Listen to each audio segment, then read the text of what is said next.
إن الحمد لله نحمده ونستعينه ونستغفره ونعوذ بالله من شرور أنفسنا ومن سيئات أعمالنا. من يهده الله فلا مضل له ومن يضلله فلا هادي له. وأشهد أن لا إله إلا الله وحده لا شريك له، وأشهد أن محمدًا عبده ورسوله.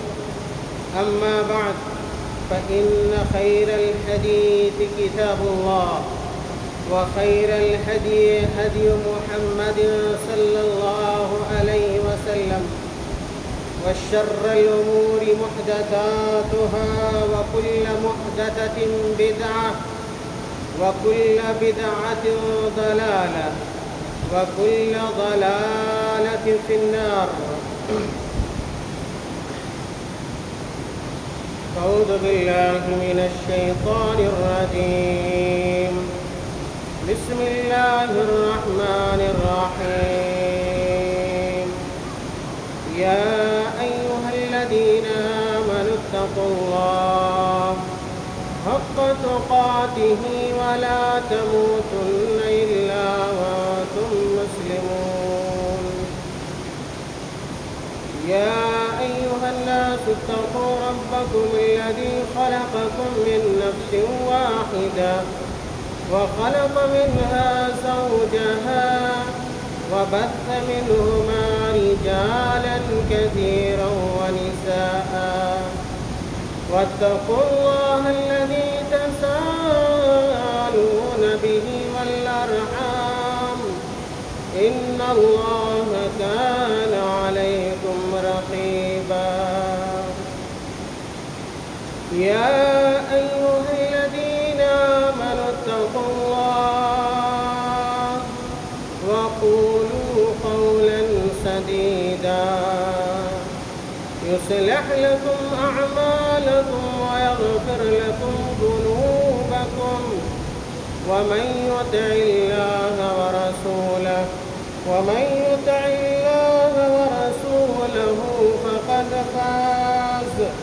فقد فاز فوزا عظيما.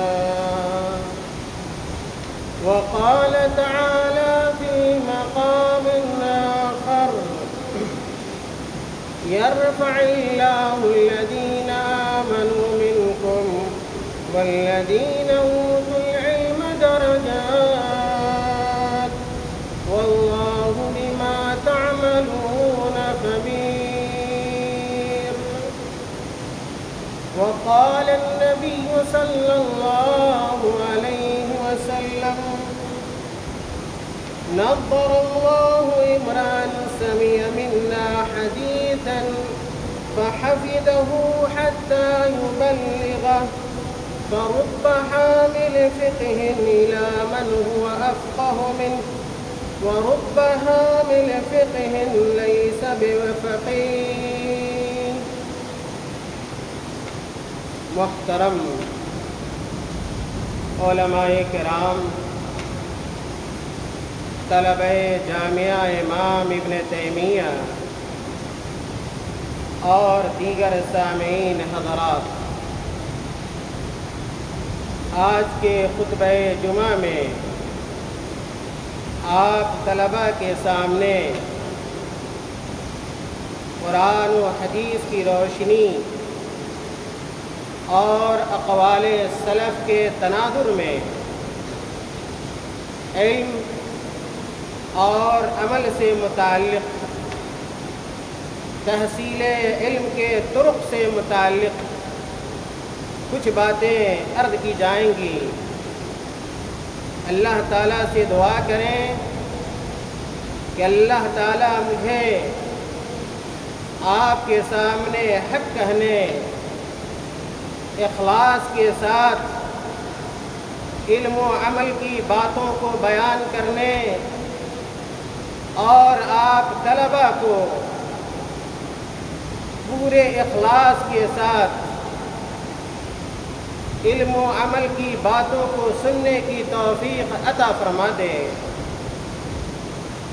عزیز طلباء، قبل اس کے کہ علم اور عمل کے حوالے سے قرآن کریم کی دوسری آیتیں اور دوسری حدیثیں آپ کے سامنے ذکر کی جائیں، علم سے متعلق چند حقائق کو ہمیں اور آپ کو اپنے سامنے لازمی طور پر رکھنا چاہیے، اس لیے کہ ہمارا اور آپ کا میدان عمل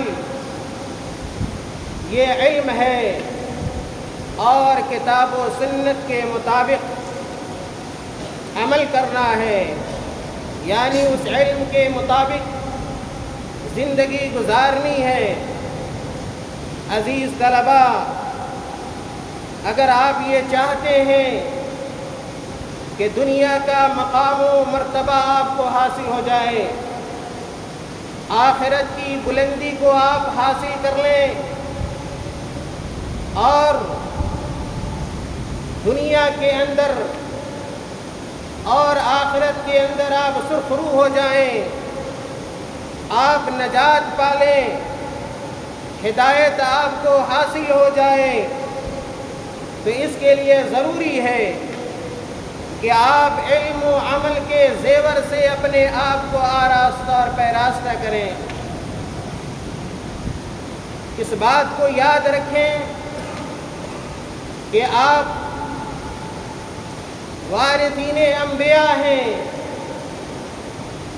اللہ کے نبی صلی اللہ علیہ وسلم نے آپ سے متعلق ارشاد فرمایا، العلماء ورثۃ الانبیاء،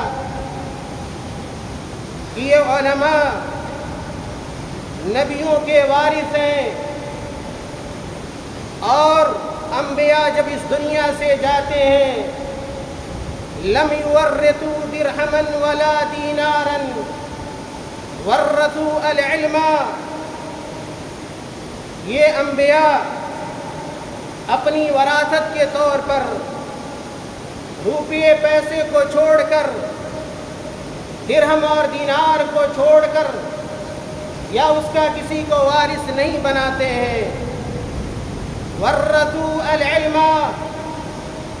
انبیاء کی جو وراثت رہی ہے وہ علم ہے۔ فمن اخذہ اخذ بحظ وافر، اللہ کے نبی صلی اللہ علیہ وسلم نے ارشاد فرمایا، جس کو یہ وراثت نصیب ہو گئی، علم کا حصہ اور نصیبہ مل گیا، وہ انسان و طالب علم بڑا خوش قسمت ہے، بڑا بانصیب ہے۔ عزیز طلباء،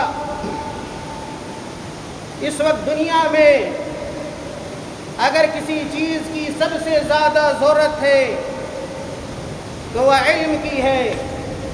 آج دنیا میں جو فتنے ہیں، فساد ہیں، برائیاں ہیں، بے حیائیاں ہیں، شرکیات ہیں، اسی طرح بدعت کے اعمال انجام دیے جاتے ہیں، دشمنوں کا حملہ ہے، دشمن ہمارے اوپر مسلط ہے۔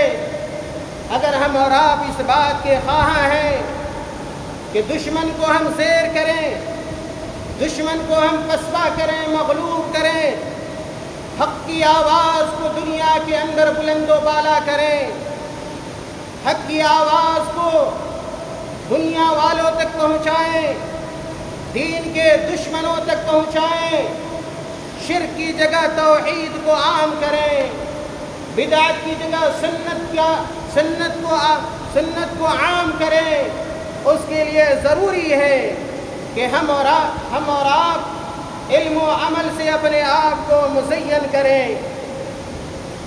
امام وردی نے اس حقیقت کو اپنے ایک شعر کے اندر بیان کیا اور کہا، امام وردی نے فی ازدیاد العلم ارغام العدا، فی ازدیاد العلم ارغام العدا، کہ اگر ہم اور آپ علم کو حاصل کرتے ہیں، علم کا اضافہ کرتے ہیں، علم میں زیادتی پیدا کرتے ہیں، تو دشمن مغلوب ہو جائے گا، دشمن پسپا ہو جائے گا، دشمن کو ہارنا پڑے گا۔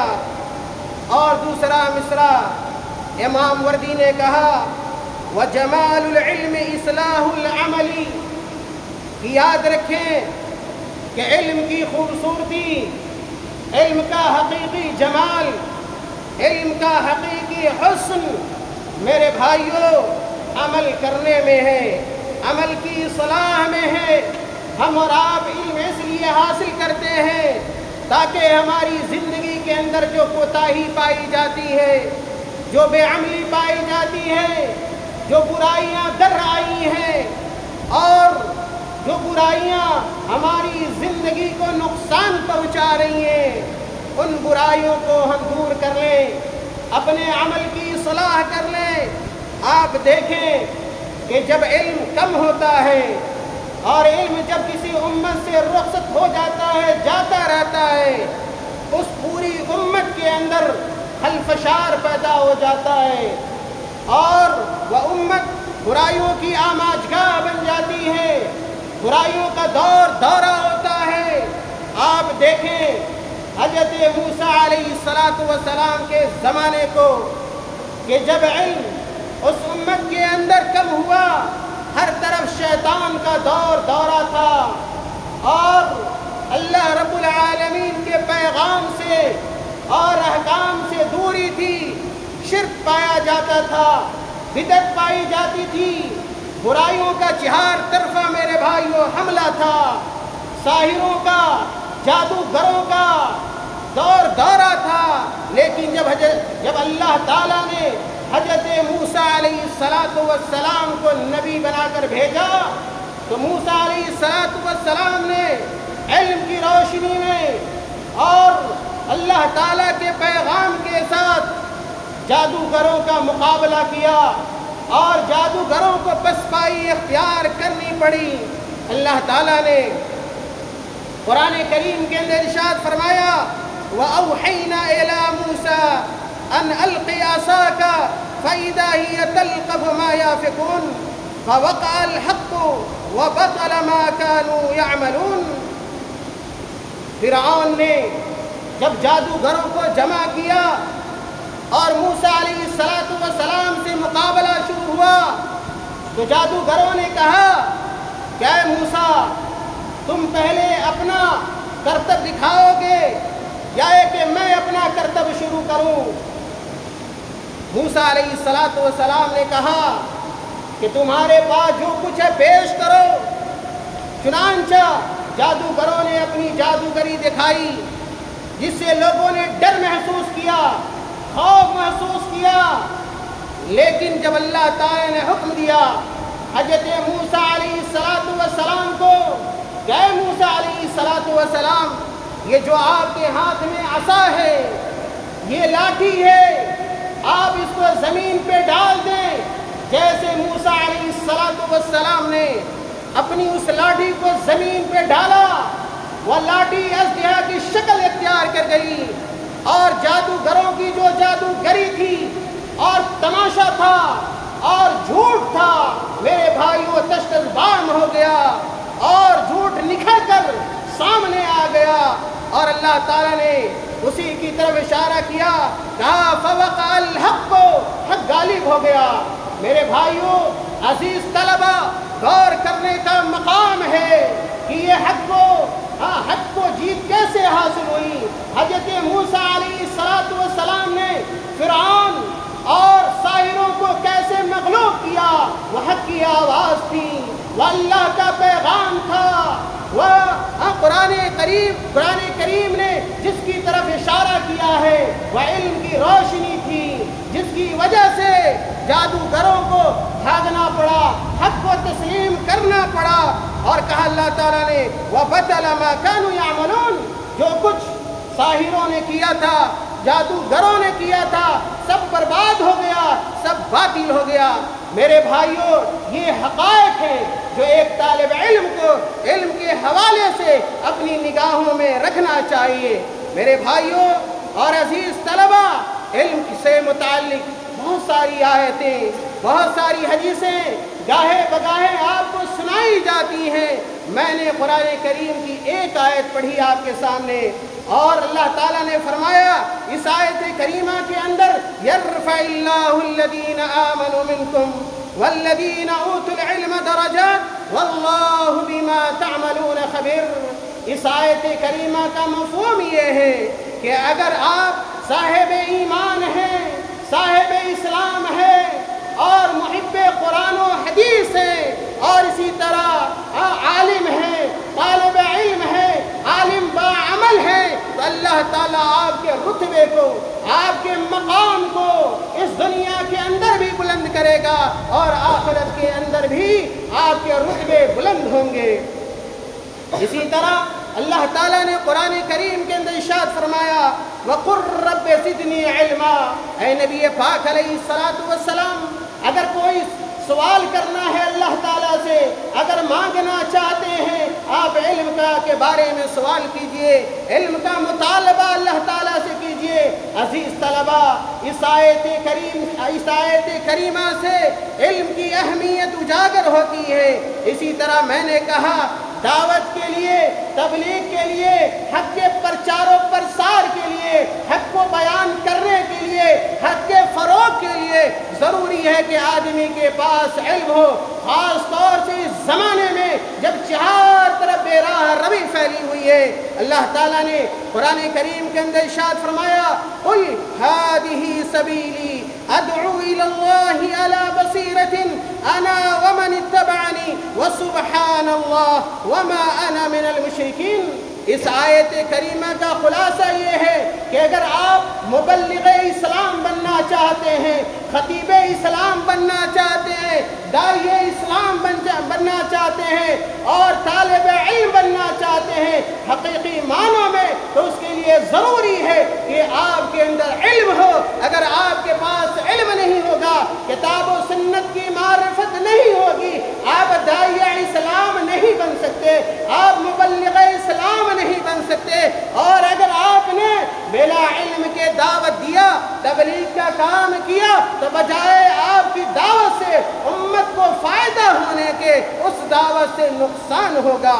میرے بھائیوں، اللہ کے نبی صلی اللہ علیہ وسلم کی بے شمار حدیثیں ہیں۔ آپ صلی اللہ علیہ وسلم نے ایک مشہور حدیث کے اندر بیان فرمایا، زید بن ثابت رضی اللہ تعالیٰ عنہ اس حدیث کے راوی ہیں، بیان کرتے ہیں کہ آپ صلی اللہ علیہ وسلم نے کہا نَضَّرَ اللَّهُ امْرَأً سَمِعَ مِنَّا حَدِيثًا فَحَفِظَهُ حَتَّى يُبَلِّغَهُ۔ اللہ تعالیٰ اس آدمی کے چہرے کو تر و تازہ رکھے، شاداب رکھے اور ہرا بھرا رکھے۔ جو آدمی کسی حدیث کو سنتا ہے، سننے کے ساتھ اس کو حفظ کرتا ہے اور پھر دوسروں تک اس حدیث کو پہنچاتا ہے، اور پھر اللہ کے نبی صلی اللہ علیہ وسلم نے کہا فَرُبَّ حَامِلِ فِقْهٍ إِلَىٰ مَنْ هُوَ أَفْقَهُ مِنْهُ۔ کبھی عالم دین کسی علم کو سنتا ہے اور اس علم کو اس آدمی تک پہنچاتا ہے جو اس سے زیادہ علم و معرفت رکھتا ہے۔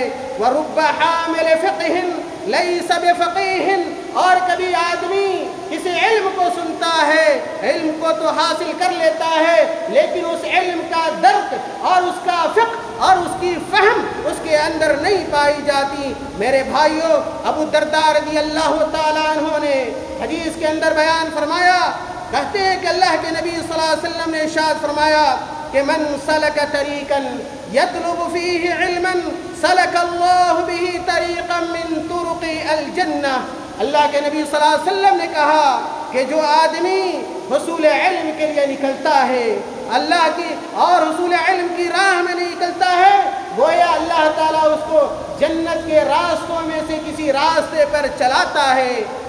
اسی طرح اللہ کے نبی صلی اللہ علیہ وسلم نے اس حدیث میں آگے فرمایا وَإِنَّ الْمَلَائِكَةَ لَتَضَعُ أَجْنِحَتَهَا رِضًا لِطَالِبِ الْعِلْمِ، رواہ ابو داؤد۔ اور اللہ کے نبی صلی اللہ علیہ وسلم نے کہا کہ طالب علم کے لیے یہ فرشتے اپنے پروں کو بچھا دیتے ہیں۔ میرے بھائیوں اور عزیز طلباء، یہ رتبہ آپ کا ہے۔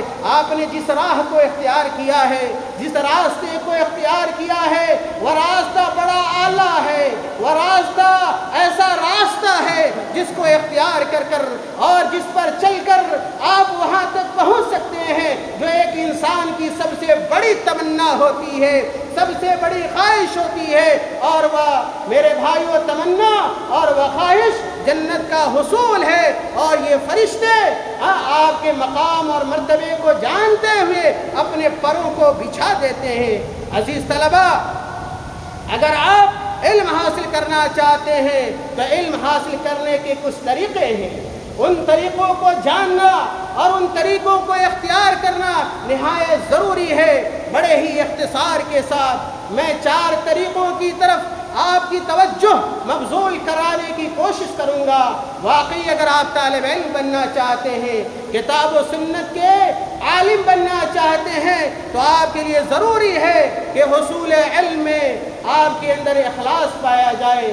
اخلاص کی دولت سے آپ مالا مال ہوں اور یہ ارادہ رکھیں اور یہ نیت رکھیں علم سے متعلق کہ اللہ تعالیٰ کی رضا حاصل ہو جائے گی، اللہ کی خوشنودی مل جائے گی، جنت ہمیں حاصل ہو جائے گی۔ اس نیت کے ساتھ، اس ارادے کے ساتھ ایک طالب علم کو علم حاصل کرنا چاہیے اور نیت سے متعلق اس حدیث کو یاد رکھنا چاہیے جو اللہ کے نبی صلی اللہ علیہ وسلم نے ارشاد فرمایا، انما الاعمال بالنیات۔ میرے بھائیوں، اس بات کو یاد رکھیے کہ حصول علم عبادت ہے اور عبادت بلا اخلاص کے قابل قبول نہیں ہے۔ بسا اوقات ہوتا یہ ہے کہ جب کوئی طالب علم حصول علم کی راہ میں نکلتا ہے، کوئی نیت اس کے پاس نہیں ہوتی ہے، لیکن جب علم کا آغاز کرتا ہے، علم کو طلب کرنا شروع کرتا ہے، نیت اس کے اندر در آتی ہے۔ عبداللہ بن مبارک رحمہ اللہ کہتے ہیں نیت کے حوالے سے اول العلم النیہ، یاد رکھو کہ علم کا سب سے پہلا مرحلہ جو ہے وہ نیت ہے، ثم الفہم ثم الحفظ ثم العمل ثم النشر۔ یہ علم کے درجات ہیں، علم کے مراحل ہیں، جس میں سے سب سے پہلا مرحلہ وہ اصلاح نیت کا ہے، علم کے لیے اپنی نیت کو خالص کرنے کا ہے۔ اسی طرح امام احمد رحمۃ اللہ علیہ نے کہا، النیت فی العلم ان تنوی به رفع الجہل عن نفسک وعن غیرک۔ جب آپ علم کو حاصل کریں تو آپ کی یہ نیت ہونی چاہیے کہ جہالت کو ہم اپنے آپ سے دور کریں گے اور اپنے مسلمان بھائیوں سے جہالت اور نادانی کو دور کریں گے، خاص طور سے اللہ کی ذات سے متعلق جو جہالت عام ہے، چاہے آپ کی ذات کے اندر ہو یا عام مسلمانوں کے اندر پائی جانے والی جہالت ہو، ان تمام جہالتوں کو دور کرنا آپ کے حصول علم کا مقصد ہونا چاہیے۔ اور اسی طرح دین سے متعلق جو جہالت پائی جاتی ہے اس جہالت کو آپ دور کریں۔ اسی طرح رسول اللہ صلی اللہ علیہ وسلم کی شان سے متعلق، شخصیت سے متعلق جو لوگوں کے اندر نادانی پائی جاتی ہے، ہمارے اور آپ کے اندر نادانی اور جہالت پائی جاتی ہے، اس جہالت کو ہم دور کریں۔ یہ جہالتوں میں سب سے اعلیٰ قسم کی جہالت ہے جس کا دور کرنا ہمارے اور آپ کے لیے ضروری ہے۔ میرے بھائیوں، حصول علم کے راستوں میں سے یہ سب سے پہلا راستہ میں نے بتلایا کہ نیت کی اصلاح ہے، اپنے اندر خلوص اور اخلاص پیدا کرنا ہے۔ اور اس حقیقت کو یاد رکھیں کہ جب تک ہم علم کے باب میں مخلص نہیں ہوں گے، اپنے ارادوں اور نیتوں کی اصلاح نہیں کر لیں گے، ہم پورے طور پر علم کی راہ میں کامیابی حاصل نہیں کر سکتے۔ دوسری جو چیز ہے عزیز طلباء، بغور سماعت فرمائے کہ اگر آپ چاہتے ہیں کہ علم حاصل کریں، اس کے لیے ضروری ہے کہ آپ صبر کریں۔ بلا صبر کے علم حاصل نہیں کیا جا سکتا۔ اور یہ ذہن میں رکھیں کہ حصول علم کا راستہ مختصر راستہ نہیں ہوتا ہے، بڑا طول طویل راستہ ہوتا ہے۔ انسان جب سے علم حاصل کرنا شروع کرتا ہے موت تک علم ہی حاصل کرتا رہتا ہے۔ امام احمد بن حنبل رحمت اللہ علیہ سے پوچھا گیا کہ آپ اتنے بڑے امام ہیں اور اتنے بڑے عالم دین ہیں، محدث عظیم ہیں، اور آپ اس طرح علم کے لیے سرگرداں پھرتے ہیں۔ امام احمد نے کہا تھا کہ میں یہ علم حاصل کرتا رہوں گا ماں کی گود سے لے کر قبر تک جانے تک، قبر تک یہ علم حاصل ہوتا رہے گا۔ یہی ہر طالب علم کی نیت ہونی چاہیے کہ وہ ہمیشہ علم کی تلاش میں اور علم کے فراق میں وہ لگا رہے گا۔ عزیز طلباء، خاص طور سے دو اعتبار سے ہمیں علم کی راہ میں صبر کرنا چاہیے، یہ جان کر کہ علم عبادت ہے اور عبادت میں آدمی کو صبر کرنا پڑتا ہے۔ الصبر علی طاعت اللہ، جس طرح اگر آپ نماز کے لیے آئیں آپ کو تکلیف ہوتی ہوگی، آپ کو کبھی پریشانی لاحق ہوتی ہوگی، لیکن عبادت کا معاملہ ہے، ہمیں عبادت کرنی ہے اور عبادت کی راہ میں آنے والی مشکلات کو انگیز کرنا ہے۔ اسی طرح علم عبادت ہے اور اس راہ میں آنے والی مشکلات کو انگیز کرنا ہے۔ اور علم کی راہ میں صرف یہ نہیں کہ آپ کلاس کی حاضری پر آنے والی مصیبت میں صبر کریں، یا ایک مشائخ سے ملازمت پہ صبر کریں، یا ایک علم سننے پہ صبر کریں۔ سب سے زیادہ اس وقت جو صبر کرنا چاہیے ایک طالب علم کو اس معاملے میں صبر کرنا چاہیے جو علم سے کمتر ہے، یا جس کو ایک طالب علم اپنے نفس کے لیے اس کو لذیذ سمجھتا ہے، اپنے نفس کے لیے بہتر سمجھتا ہے، حالانکہ علم سے وہ کہیں کم درجے کی چیز ہوتی ہے، لیکن طالب علم ان چیزوں میں اپنے آپ کو مشغول کر لیتا ہے۔ مثال کے طور پہ کبھی کسی ایسے برے ساتھی کے چکر میں پڑ جاتا ہے جس کی وجہ سے وہ علم سے محروم ہو جاتا ہے، کبھی کھانے پینے اور پہننے اوڑھنے کی لذت کے چکر میں وہ علم سے محروم ہو جاتا ہے، سیر سپاٹے کی وجہ سے علم سے محروم ہو جاتا ہے۔ اور آج بہت سارے طلباء موبائل کی چکر میں، سوشل میڈیا کے چکر میں، حالانکہ علم کا مقابلہ اگر ان چیزوں سے کیا جائے میرے بھائیوں، یہ چیزیں نہایت ردی قسم کی چیزیں ہیں، ادنا درجے اور ادنا پرلے درجے کی چیزیں ہیں۔ علم کا کہاں مقام ہے، بلند مقام، اور ان چیزوں کی کوئی حیثیت نہیں ہے، پھر بھی بعض طلباء ان چیزوں میں الجھ کر اپنی زندگی کو اور اپنے وقت کو ضائع کر دیتے ہیں۔ اس لیے ان تمام معاملے میں آدمی کو صبر کرنا چاہیے۔ باتیں بہت ساری ہیں اور بھی طریقے مجھے بیان کرنے تھے، انشاءاللہ کبھی آگے موقع ملا تو باتیں پوری کی جائیں گی۔ ایک قول بیان کر کے میں اپنی بات ختم کرتا ہوں۔ ابن عطاء اللہ الاسکندری نے کہا علم سے متعلق، کہا من كانت بداياته محرقة كانت نهاياته مشرقة۔ من كانت بداياته مشرقة، کہ اگر آپ اپنی زندگی کا آغاز اور اپنے علم کا آغاز محنت سے کرتے ہیں، مشقت سے کرتے ہیں، قربانیاں دیتے ہیں، تو یاد رکھیے آپ کا مستقبل روشن ہے، آپ کا مستقبل تابناک ہے، آپ دنیا کی بلندی بھی حاصل کریں گے، آخرت کی بلندی بھی حاصل کریں گے۔ لیکن آپ اگر اپنے آپ کو ضائع کر دیں اور آپ کی زندگی کے اندر اگر محنت اور مشقت نہ ہو، لگن اور شوق سے علم حاصل نہ کریں، پھر آپ ضائع ہو جائیں گے، آپ برباد ہو جائیں گے، آپ کو پوچھنے والا کوئی نہیں رہے گا، آپ غربت کی چادر اوڑھے ہوئے پوری زندگی گزار دیجئے گا اور اسی طرح آپ پوشیدہ رہ جائیے گا اور کوئی آپ کو جاننے والا نہ ملے گا۔ اگر آپ چاہتے ہیں دنیا میں آپ کا نام و وقار ہو، آخرت میں بھی آپ کی عزت ہو اور اللہ تعالیٰ اپنی نعمتوں سے آپ کو مالا مال کرے، اس کے لیے ضروری ہے کہ علم کے معاملے میں آگے بڑھیں، عمل کے معاملے میں آگے بڑھیں۔ یہی در حقیقت اصل عزت ہے اور اصل بلندی ہے۔ اللہ تعالیٰ ہمیں اور آپ کو نیک اعمال کی توفیق عطا فرمائے۔ اللہ تعالیٰ ہمیں علم و عمل سے مالا مال کرے اور علم کی راہ میں آنے والی رکاوٹوں سے اللہ تعالیٰ ہمیں مامون و محفوظ رکھے۔ آمین۔ وآخر دعوانا الحمد للہ رب العالمین۔